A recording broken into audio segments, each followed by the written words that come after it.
我介紹一下先啦，大家都識㗎啦，係嘛？不過都要順手自我介紹一下嘅。大家好，我嘅守門員吳輝。係。大家好，我係天才飛馬李安年。大家好，我係李明高。係，好歡迎晒三位啊嚇！嗱，咁啊，大家咧對佢哋應該好熟悉㗎啦。咁其實咧，三位你哋係咪真係好細個？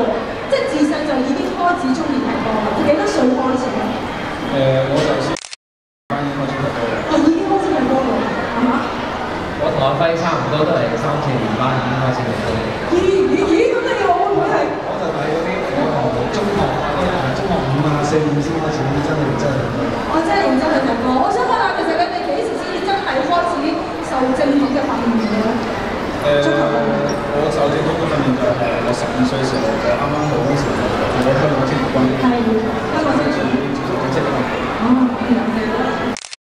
哦，就3、4年前，因為我之前係大埔嘅，即係3、4年喺大埔嗰度喺乙組開始踢上嚟大埔，嗰段時間先係正式真正做過訓練。